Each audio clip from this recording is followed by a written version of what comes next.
Did it work? Oh, it worked. I guess I can click through it. What a... Well, let me check whether it is on the YouTube or not. Yes, I got this YouTube up and going over here too. Oh yeah, it's up and running, and now I'm checking the sound, just as usual. Oh, that's funny. Yeah, I can hear myself talking. So. Can you really? Oh, there it is. Okay, so. Yeah, no worries. We are live. Okay. Well, I'm happy to report that this week I've got Lynn here, and he's helping me. He's helping me with my computer skills, which are sadly lacking. He has shown me how to do transcripts, and we're working on getting this mess kind of organized, and eventually we'll have a working, functional, thing lined up. But in the meantime, we're going to have our contests and do our data and all that. So, with no further ado, I am going to bring up the window. So we didn't post a picture for the contest until, what was it? Friday? Yesterday. Yesterday, like 24 hours ago. Even though we didn't post till yesterday, we had quite a few people actually do this. So this is Dark Soul. Uh-huh. And can you see that? Because I can't read it on here. It says mild, wet, dark, and huge, weary, tough, strong, power, pressure, polluted air, rust, rough, and some places are smooth but got a feeling of both, and light, the destruction, negative. Hope that Hope the losing streak of bad data. Thank you. So it's funny. Dark Soul had an initial rush of really good data. In fact, he was on some of his. Well, he didn't actually find the target. He got really close. So the last couple of tries, he's really. You know how you do initially really good and then you fall. Well, he's having a slump. Well, that's called the. I think that's he's experiencing his first timer effect. Yeah, I think so. I've been meaning to talk to him, but everything's through email, so I don't have a lot of time to type, this stuff. But I want to let him know that he's got to keep trying. He's got to get through this bad streak. So that is funny. So all right, so that was Dark Soul. Then next is my data. And now you're blind to this target, right? I am actually not blind because I set out the target myself. Right. And but I still try to remove it because I know how to handle these non-blind targets for me personally. For example, if it's not a blind target, then for me, if I want to remove it, I just make it an ARV target. Like maybe having two set of images and see whether my data can correspond to one set of image or not. Right.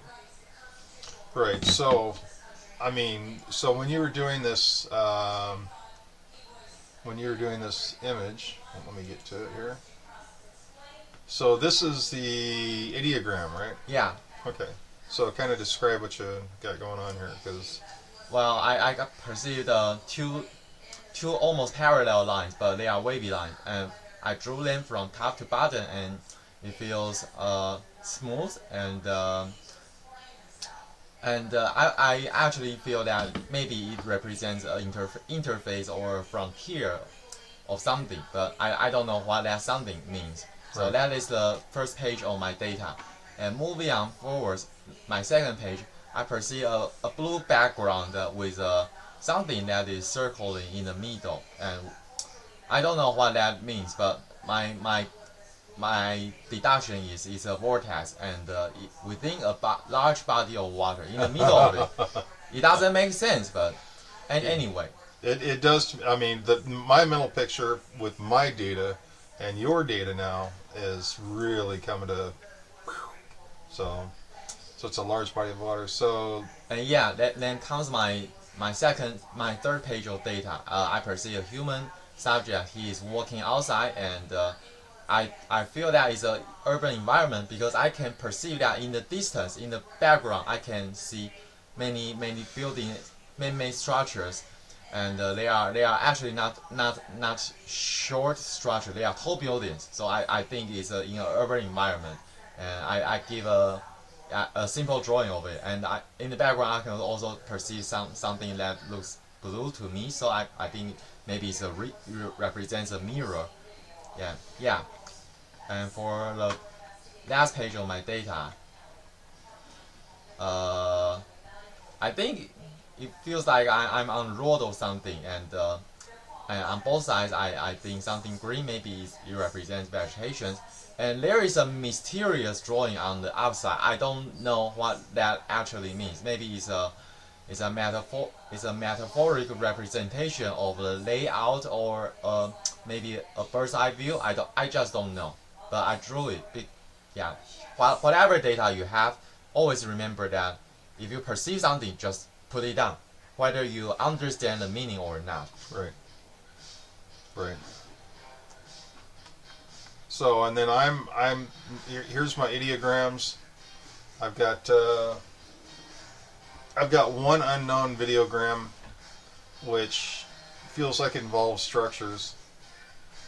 I mean, there's a structure right there. Actually, your ideogram looks very much like my mysterious ideogram, the fourth page. Yeah, this one. You see. It does. Yeah, you see a corner. Yeah. Kind of structure, and almost like a check, but slightly tilted at a certain angle. Right. So yeah, I mean that. Yeah, that. So it's very interesting that we both have similar ideograms, and both of us have no idea what we just drew. Right.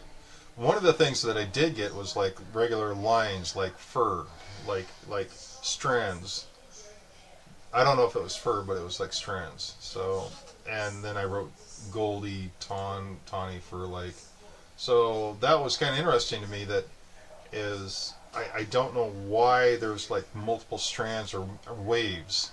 The other thing I got was a structure or structures, and ripples, and then a water line. So there was an actual water delineation. So you had soil over here and you had water here, and I assumed it was a stream and fish, fish in there. But it felt like more. It felt like there was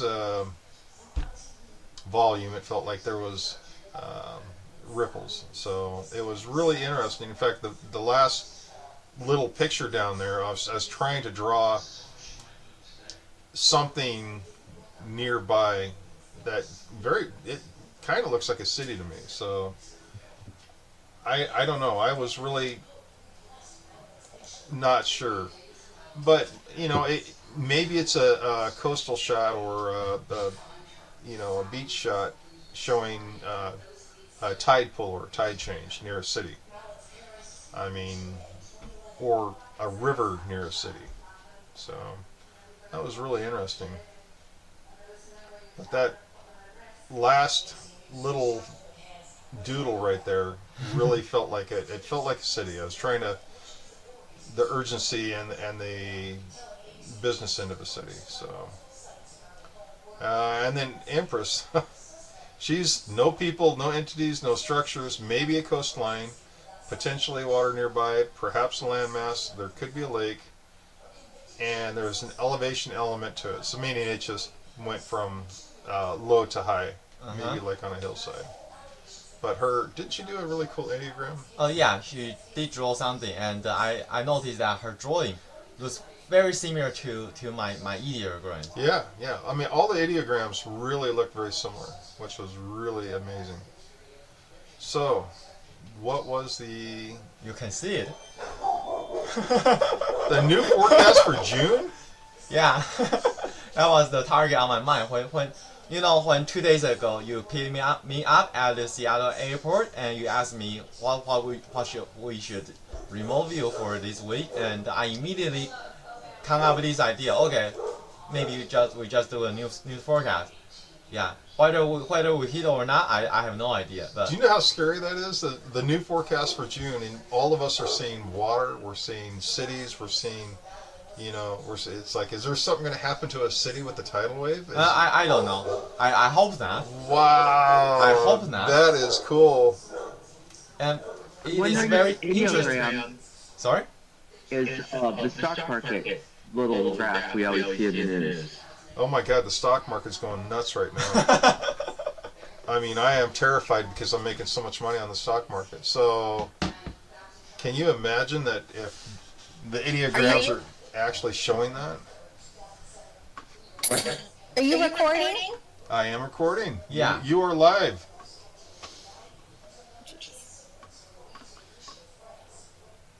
Very quickly, I met your friend, and I very quickly ran her numbers, and she's stunningly, stunningly beautiful. Oh my God!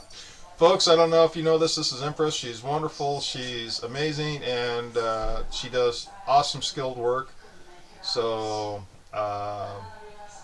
if you guys ever get a chance to drop by my Discord, she is an amazing person. Unfortunately, she doesn't have a lot of time. And she's busy, busy, busy all the time. So one of these days she'll retire and come play with us full time. That's the goal. That would be awesome. That would be awesome. I wish you all a great viewing, and I will catch up with you all later. Thank you. And yes, she's absolutely gorgeous. We tried. Well, we haven't told her about the target. She No. just reviews. No. Reviews. Well, the nice thing is later on when I actually, because she's not going to watch the video, so later on I can actually. Yeah, you can just task her. I will. Well, yeah, I'm going to pump her for more information. And but make sure that she is still blind to it. Yeah, exactly. As long as we don't tell her, it'll be fun, because she has no clue that when she's looking at these targets. I mean, we can go to, dude. You got to. Okay, so you got to be there. All right, so me and Lynn will officially have Empress do the target, and if I can't get her to let me show you guys the video, then I will get everything written down or do a transcript. But you guys will be amazed by Empress and her massive skills, and having Lynn monitor and doing. Have you monitored before? I think in some of our past sessions, I monitored you. That's right. But not other people. Yeah. Well, Empress is, I mean, it's like holding onto a live wire. She's just so full of energy. So you're going to have fun monitoring Empress. And if she doesn't know the target, it's absolutely amazing. Yeah, She just goes, and because we don't even know the target now, because we know it's June, what was it, June? Today is June 7th. Right, but it's kind of like a June report. So we still got the whole rest of June that we don't know what's going to happen. And having a skilled viewer look into the future it's a very scary thing, man. Very scary thing. So, on that note, that the target was the June. Hold on, let me pull it up. I can do this. The new forecast for June. And being June 6th, the June 6th, we still have a lot more to go. So what we should probably do is, in July, is look back on our June 6th, data and see what we can see. Yeah, that's what we have been doing, because I think we started to try news forecast back in February, and we always look. And I have to say, the best result we have got so far is the February news forecast, because I still remember clearly that at one of the submitted data from Dumbledore, he specifically nailed down a company name that he's literally wrote down SpaceX in his data, and he has no idea that we are actually doing a news forecast. And a month later, when we look back, oh my God, at that month, SpaceX did a rocket launch, and that rocket just disintegrated Right. in the air, and that becomes a huge news at that time. Right. So yeah, so obviously, for very talented remote viewers, they can see into the future. We all know this. Right. Yeah, and we would like to push the boundary a little bit further to see if maybe other people like me who are not professional ones but just amateurs or people who just started their journey of remote viewing, whether our remote viewing data can have also some application in this field. Right. Right. And that we haven't seen Dumbledore. Yeah, for a while. For a while. Like 2 weeks or 3 weeks. Yeah. He has literally disappeared off the grid. So we are hoping him the best, and I'm hoping he's okay. But future forecasting, if we can actually do this, and I'm kind of wondering if we can do front-loaded future forecasting better. I mean, I know you like to do The blind targets. yeah, you like to do the blind target, but I would like to try having a future forecast front-loaded with just the month. So as long as we stay a month, and then we can actually review the data after the month is over. So it's going to be interesting. Actually, I've watched some of the videos from prominent remote viewers like Dad Smith talking about news forecast and remote viewing past events and what are the differences. According to them, their impression is that it is actually easier to remote view past events than future forecast, and they still don't understand why that is the case. Yeah, and I'm also thinking about this. Yeah, whether we can see a difference in terms of hit rate for past remote viewing targets or between remote viewing past events and future events. Yeah. Well, it's like remote viewing the football. You know, I'm going to remote view a football game that's going to be played today. Well, the game hasn't been played. We are going to remote view it, and the chance of something drastically happening in the future is, is there a chance that I'm going to see both alternative endings? Yeah. And so, I mean, in the past, it's done for where we're at. So maybe it is easier to see that. But the future still has some mutability. So maybe it's because of the mutability it's so hard. The fact that it can be changed, the fact that we can change it. I mean, when we remote view a future event, like stopping a burglar, and the burglar stopped, so he's no longer a burglar. So did we change the future, or was the future going to get changed anyways? And you're seeing your target is not actually what you're seeing. There's so many questions on looking into the future, but we got to do it. We've got to figure this out, because that's where the money is. I mean, obviously that's where the money's at, and we need to pursue this. Well, I would say there is market demands for both sides, looking at past events and looking at the future, because obviously sometimes you would like to dive into mysteries and would like to know more about what really happened and how things end up here. So I would say there are obviously valuable positions on both ends. True. I mean, I'm actually doing a case where I'm looking for an object. The object has meaning for somebody. My goal for this person is to literally locate what this is. I've got to identify the target, and then I've got to locate the target. So me and Empress worked on it last night, and it was wonderful. It was 10 years ago, and it was fairly easy to find. So you're right. I mean, doing past targets have value. Lost items, lost people. So, but future targets and betting and gambling. Yeah, people are more interested in this application because we all know that people love gambling. Yeah.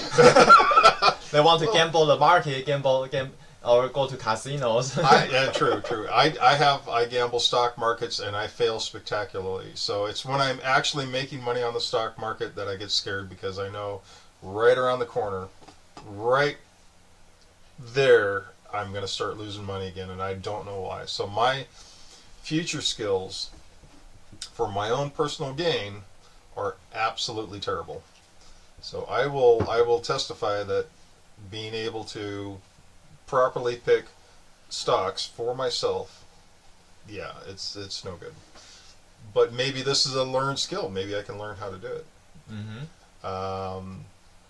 Lynn and what's that? I've got a comment on the whole why is the past easier to remote view than the future, and I think it's just that a fair number of people think they can change the future. Way less people try to change the past. Oh, that's interesting. Hold on, let me wrap my brain around that. That's interesting. I have never thought about this possibility. Why would you change the past? Well, let's say, for example, you really need, I don't know, a part for your car that you really needed, you thought you would need, you knew that at the time, but you didn't buy it because you didn't really think you had the money to spend on it. So now, you're like, oh, I really should have bought that, and you go try to change the past, and then go look where you would have put it, and, well, now it's there. And the funny thing is somebody told me you can send messages to yourself in the past to tell you to buy the part, and I can't remember who told me that, because they said you literally in the future, whenever everything's going to hell, you literally go and tell yourself in the past that these are the steps you need to take to avoid this.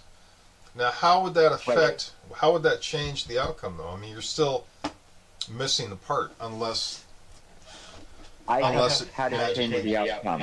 And it might have been me that told you that, because I play with this a lot. I think it was Dave too. How do I manipulate them? Yeah, I think it was Dave as well. I think Dave too told me. Oh, yeah. Well, that's neat. And then that's right, because you were telling me the different aspects of the timeline too as well.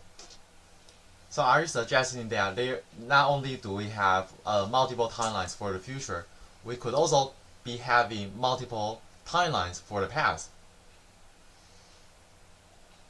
It would explain. I think that it would explain a lot. I mean, it'd be an easy way to explain a lot. People tend to think that once past happened, and there is a fixed version of reality. Was it the movie Interstellar that really showed the timelines? Yeah, it was Interstellar. I don't know if you've ever watched Interstellar. It's some guy goes into spaceship, goes far away, gets into a black hole, and then he gets to see the timelines, and he actually gets to interfere with the timelines. And it was really it was a cool concept. And it's what Adam's saying is pretty much the same thing. Is you would be literally trying to not so much change as more influence what the timeline was, but how that would trickle up to where your current location is. Okay, now I have a new question for you guys. Changing the future versus changing the past, which one is more important? Well, we know there's a big meteor coming. We can change that future by concentrating on taking care of the meteor. I mean, that's we know it's coming. We can remote view when it's coming. I mean, if I don't know. I mean, we know there's war coming. The war's going to happen. Sure. Can we remote view when the war's coming and steps that we can take to what would be the steps we would be taking to avoid major war? Well, if okay, I understand what you are talking about it, but what if people start wondering about the importance of maybe changing the past events? Like, okay, we all knew that World War II happened. How can we avoid that? But see, so World War II is a major event. Yeah. Major, and I think Des Smith explained it as major events happen regardless. So this is like the time flows around a big rock. That big rock will be there all the time. Okay. It's a smaller events around that rock that can be changed. Okay. But that major event, this major calamitous, terrible thing, will always happen, along with the dinosaurs getting killed by the thing. That had to happen. Well, it's not had to happen, but it is an event that is very immutable. likely to happen, and extremely hard to remove from any timelines. Okay, that makes sense. But when you have a smaller event like a robbery, so a robbery in the future that you want to change. Now you can literally change that because it's a much smaller ripple in time. Okay, so I would say it's all about probabilities, right? How likely are you able to affect that certain event? For example, it could be very hard for me to like prevent the next the next recession coming, for example. Right. But maybe it's much easier for me to say, for example, ensure that I get a higher paying job. Right. Right. So you can avoid the pain and stress. So I mean, maybe your future self is telling you in the future to, sending a message back to you that maybe you should take these steps to avoid that. I mean, to me, that would be the most logical. Is we can take small steps and send small messages back.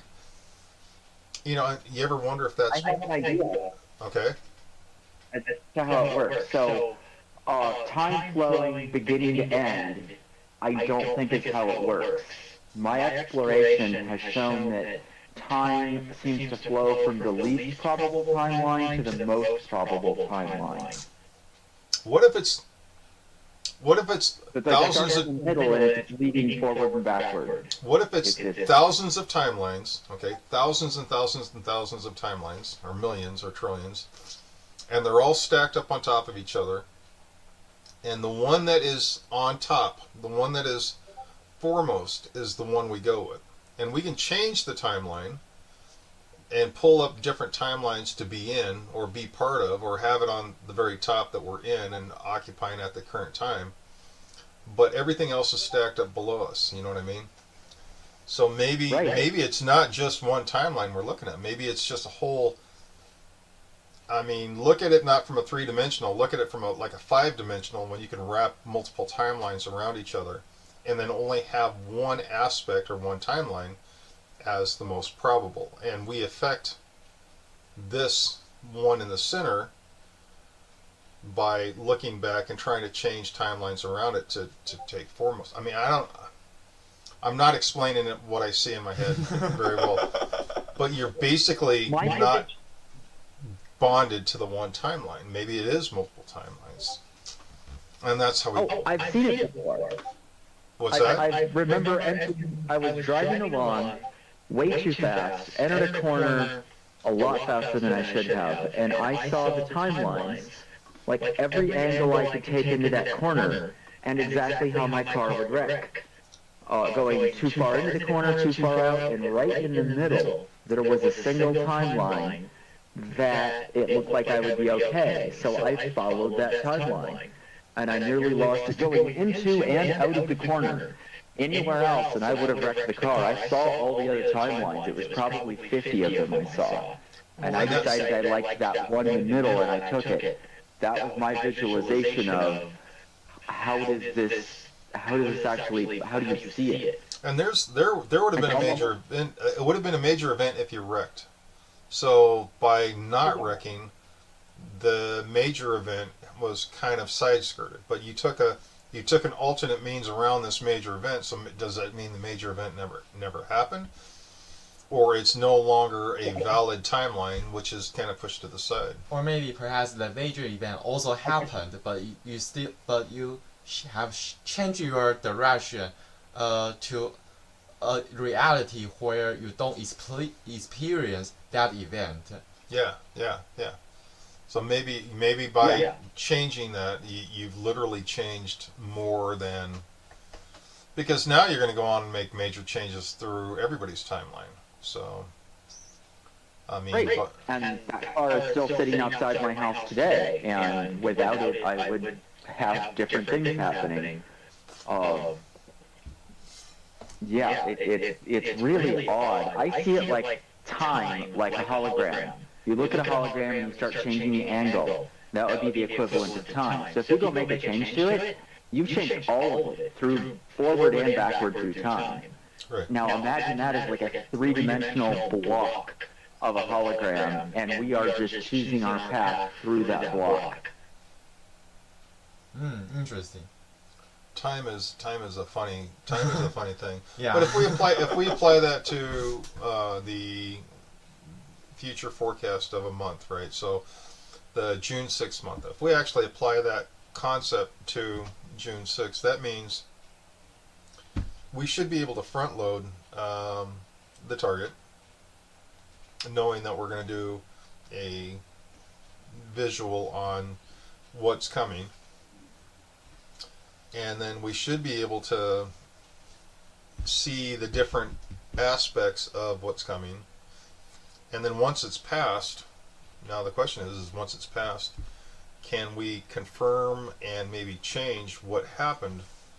Like for my stocks, right? So I'm gonna take a wild guess and say that the stock market's going to be a roller coaster. Now, can my future self yell at me for making stupid moves and I make changes appropriately to counter what I did, which was really stupid when I sold and bought some certain stocks? I mean, now it's so twisted. The whole future me trying to make changes of the past me, and the past me is trying to see what the future me did. So I don't know. My simple brain just can't handle it. Well, the linear time that we apparently experience is something that a lot of people can't just truly suspend and go, okay, I'm going to make a change and, something else is going to happen here. That is something that I think there's a lot of subconscious blocks there. Right, which is for obvious reasons. It would open a Pandora's box. Right, and the people that I know that are capable of doing stuff like that are schizophrenic. They don't have a connection with this reality anymore, so I don't think it's a good idea to go change a lot of the past. Plus, the lessons you learn, most people like what happened, if not because they like what happened, but they like what they learned from it, so they're not going to get rid of that lesson. Right. So Lynn hasn't experienced the fractured of the mind of schizophrenic. So when you talk to them and you're actually in their energy field, you can actually feel how they are literally shattered or separated from. It's an amazing. It's not a pleasant experience because you can actually feel how they're just almost like two separate people. And on multiple occasions now, I've done remote views on people with schizophrenia and multiple personalities, and just no. One of the persons that I did was totally disconnected from reality, and there are no emotional ties to anything there, and it was truly the strangest thing I've ever done.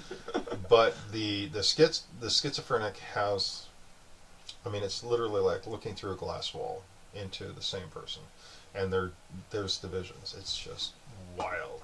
And until you actually do it, and until you can actually get close to, or even talk to somebody, try talking to one if you ever get a chance. I mean, I hate telling you to go talk to somebody who's literally lost his mind. No. But they actually have a much better grasp on what we're talking about, with the timeline. Yeah. Than we do. They can literally Possibly. They can literally see what's going on better. But it's scary. That's a scary road to go down, man. I would not recommend it. But if you ever get a chance, you got to try it at least once. Talk to a crazy person. Okay, what a good suggestion. No, it's a terrible suggestion. But that break from reality, or our reality that we want is we want things lineal. And I think Adam's right. I think we really truly are designed to see the lineal flow. And I don't know why. I don't know why it's so important. No idea. Right. Even though science has pretty much proven that we don't live in a linear reality.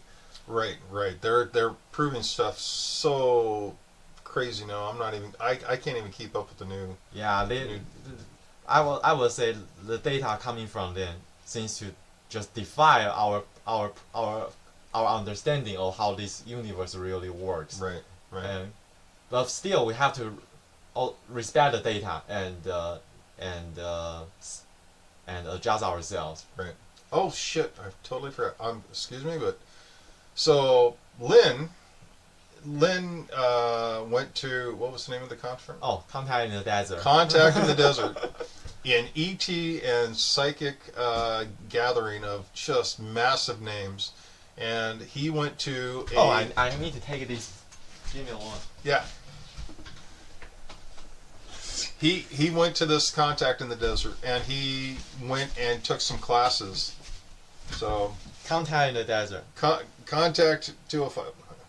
Contact. I can't. I don't know how to, I really don't know how to present it properly in front of a camera. So No, bring it closer to you. You're in frame. It's oh not. yeah. You go. Bring it closer to your face.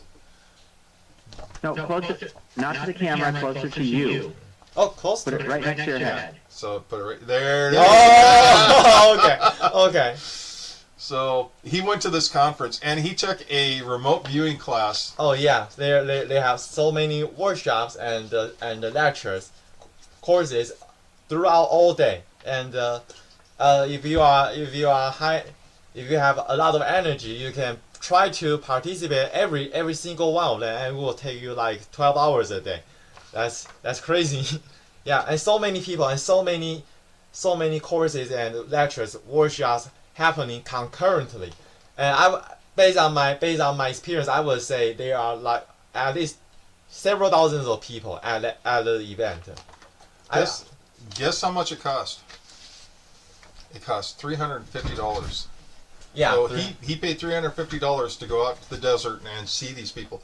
And as far as I'm concerned, it was worth every penny, because I mean, holy crap, the names on his list, dude. I mean, we're talking Paul Smith. Oh yeah. Heineck. There is a lecture list. A bunch of well prominent and popular people among the UFO community and from the psychic community, and also guess what? From the AI data scientists. There are only three types of events you can go to. One is UFO workshops, and another is psychic workshops, and the other is the workshop that talks about AI and the transhuman experiences, is this kind of stuff. Yeah, so very interesting. So actually, from what I'm seeing, I'm actually feeling that there is a merging of different communities between the UFO groups and the psychic groups, and also people who are really into the AI stuff. And it was really interesting to see how that many people talking about two completely different subjects now are really merging into one aspect. So it's not just UFOs anymore; it's UFOs and psychic work, and that is just mind blowing. It's absolutely mind blowing that's happening. So he went this year. Next year, I'm going to try to go too. And if I'm rich and famous, then we're going to just take the whole SITN Discord. So we've got to make lots of money before next year when this happens. You can have a booth there. Yeah, we'll have a booth there. Yeah, you can have a booth there. I don't know how much it costs for you to be there, but there are people who are doing live psychic readings and Yeah. If we get good enough, they'll invite us. Yeah, and live energy healing work. Yeah. Lots of stuff. Just think, I mean, the goal is now, because this happened, the goal is now that we're going to have these guys invite SITN and all the people that are associated with it into their convention. We will go to their convention if they invite us in. And that's the goal. Yeah, and space cash. If you are interested, in this as well, it's also possible that for you to go there and demonstrate your scientific findings. For example, this year we have got a speaker that talks a lot about Ryan Wood.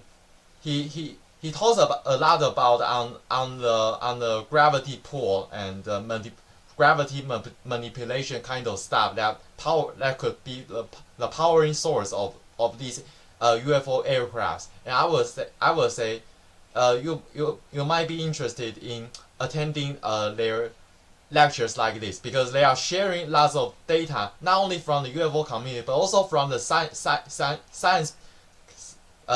communities that are talking about this kind of stuff. And it's also possible that you go there as a lecturer and deliver a speech there. How cool would that be, is to be able to go in there and offer an hour-long lecture of some of the aspects of what you're doing and what your current projects are. I mean, it would be, it wouldn't have to be anything, totally mind-blowing. It would just be a mundane, this is what we are experiencing with this particular gravitational field. And these are the steps we're doing and then, oh my God, so many, and then me and Lynn could go there and say, yeah, we're like totally badass remote viewers, and this is what we do. And we do it for fun, and we do group views and yada yada yada. But yeah, I mean, my plan is to get actually invited there. I think it'd be really fun. Maybe it'll happen. But I'm not sure the total amount there would be much different. What's that? I'm not sure the total amount would be a whole lot different if you got invited versus if you just have to come up with money to get there and back. Transportation isn't cheap. Well, that's the thing, is if we were gonna do this as a group, like if we did it for SITN, the people that that would be going with us, it'd be fun to take Aura too. Mm-hmm. Should actually have fun. So we get a group, Empress, Aura, and all these other people that would want to go, and we actually do a group thing. So what we would do is actually have a shuttle. We would have a hotel, for everybody, and we'd actually have, for our group, everything lined up. So you guys would have to do nothing. It's just show up. It's just basically jump on an airplane and come to us, and then we have shuttles. Because I know when Lynn got there, mm-hmm. he had a hotel lined up. Did you have a shuttle? I take the Sunline bus locally. All right, no Sunline bus. We would have shuttles.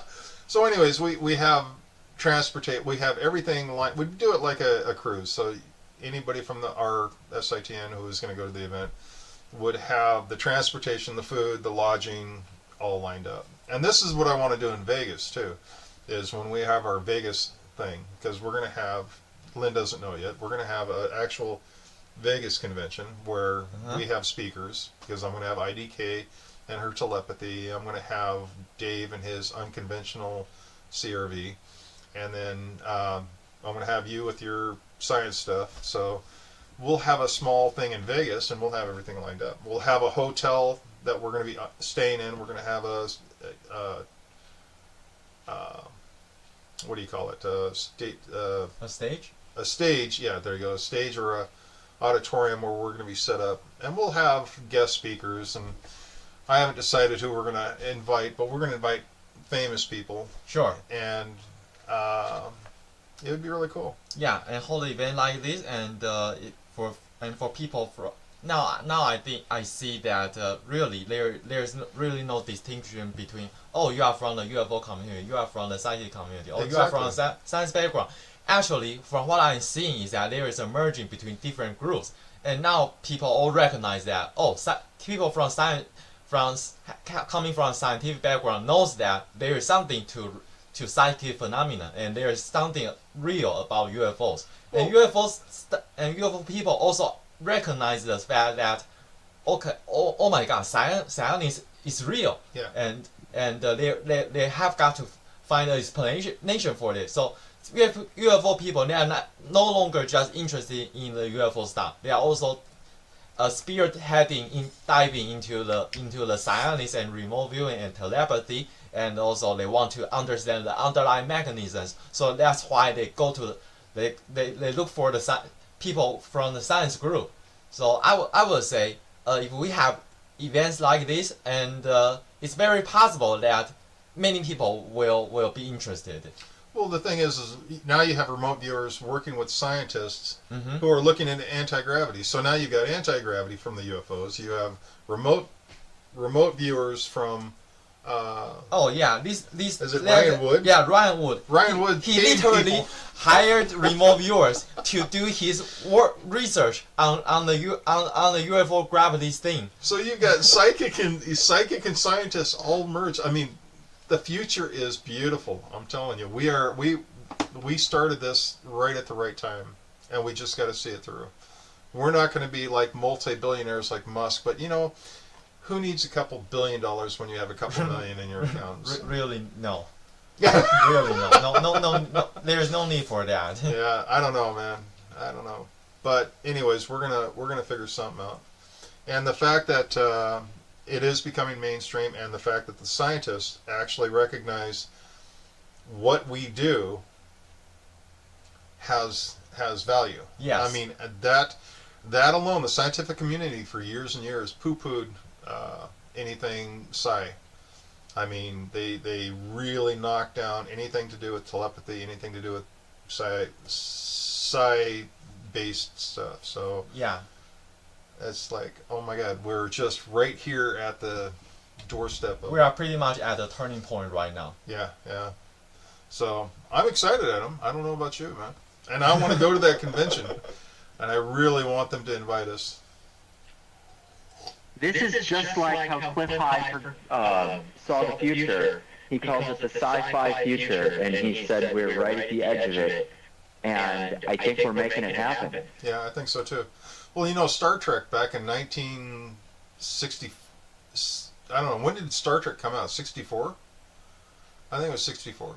I don't know. I wasn't around then. Anyway, Star Trek actually showed telepathy. They showed mental, powers, and they showed the science aspect. And it was this hokey show.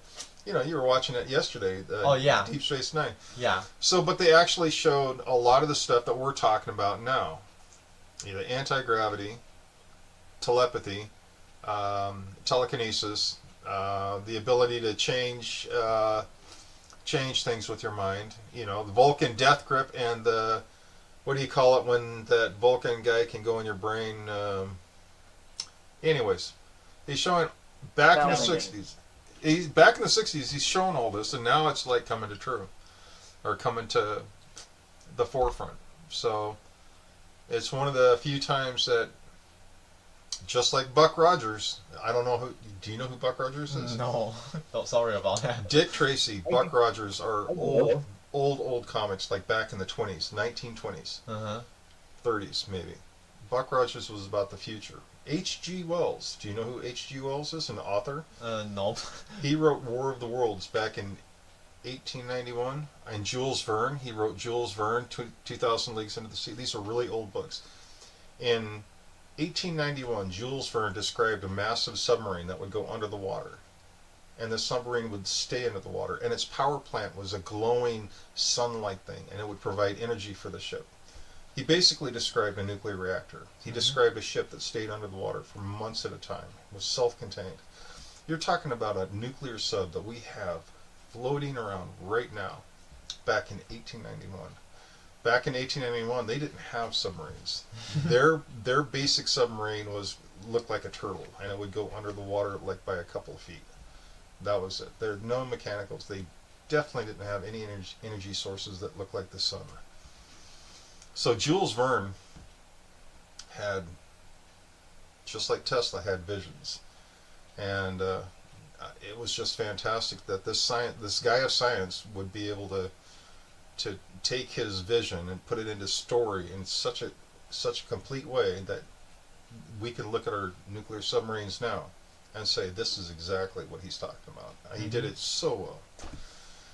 How did I get off on this tangent? Anyways, science. I'm excited, so we're gonna do it. What else we got? I think that's pretty much all. We have been almost close to an hour of live streaming. Yeah. All right. Well, I'm excited, Adam. We're gonna make this happen. I'm just not sure when. And if you win the lottery, let me know so we can get it going. If I get live once, I'm gonna have something that runs an electric car forever without needing to be charged, and on that chance, we just all drive there because it's super easy and cheap. Can you imagine showing up? Can you imagine showing up at a show with a car that has a receiver like the Tesla antenna that was in your engine that allowed you to recharge at a battery cell so you can literally drive without ever charging? You will become famous overnight. All you have to do is show up at the convention with this car and say, hey, that's my car, this is what it does, you guys are free to look at it. I mean, you would be... Yeah, of course, you'd probably... I would show up, I would give the car to someone and say, here it is, give it to some prominent researcher person and say, here are the keys, here are the blueprints, here's the YouTube video, and then I would disappear before anyone else got to me. I was gonna, I was gonna say the chance of you making out of there alive would probably be a little bit, yeah, but that would be funny. It'd be nice to make a little money off it too, but I mean, yeah. Actually, I guess if you put a little note out that said, if anybody kills me, I'm going to release this to everybody, you know. So, actually, that probably wouldn't be a bad idea either, but, God, that would suck, man. You would be on everybody's list. For various reasons. For various reasons. For various reasons. Yeah, where's Adam today? Well, we're just not sure, but there's a bunch of people standing around him, and he's in a deep hole. Yeah. We would have to use a remote finding skills to find you out in the desert, man, because, wow, that would be cool. But yeah, that would be... My backup plan, if somebody does take me out because of something I'm trying to share to help humanity, my backup plan is to reincarnate as their children and destroy their entire family. Oh my God, that is probably the most evil plan, knowing how children can absolutely devastate your life. Oh my God. Adam, it would be much gentler if you just break their kneecaps, because that is an evil plan. That is absolutely wonderful. Go look at stuff. I think this is already happening. The people that did awful things to others enough to get somebody to bother to do that, and then you look at somebody's families and their kids, I think it's already happening. You think the kids... that people that are... Go ahead. Yeah, with a former employee, if they killed or whatever, or just completely destroyed, I think they're probably people vying for spots for their kids' lives to go destroy them. I think this is happening to a lot of people that wronged others in history. I think it's happening, and I think anybody who wants their family legacy to continue, they have to not be evil. Well, that's kind of a given. I mean, being a bad person is kind of rough. So, but yeah, I do like that concept. That is, I tell you what, I'm going to tell somebody, and we're going to see if we can make a script out of that, and make a Hollywood movie about coming back, exactly like you said, coming back as a child to absolutely devastate somebody. That is such an evil plan. All right. So we're gonna wrap this up. The target was a future event. I'm gonna reread. Dark Souls real quick. So me and Empress all got pretty much. We got data that was about, water. He got mild, wet, dark, so in huge. I can't read that. Heavy. I don't know. Curve, tough, strong. So he's got a lot of descriptions, but he doesn't have any. Some places are smooth. Got the feeling of both. Tight, destruction, negative. So he got kind of a negative feel for this, but nothing really about anything. So I'll have to let him know. Mm-hmm. But yeah, Dark Soul. I'm thinking. I'm pretty sure Dark Soul. If you're watching, you're in a slump, but you can pull out, man. I know you can pull out. I'm gonna keep watching your data, see if anything comes true in the month of June, and we'll make it happen. So, all right, guys. We're gonna wrap it up, and I appreciate you guys coming out and watching our video. So remember, we will be invited as a group for SITN, so we're going to make it happen somehow. All right, I'll catch y'all later. Thank you, Adam. Thank you for inviting me. No problem. Catch you later.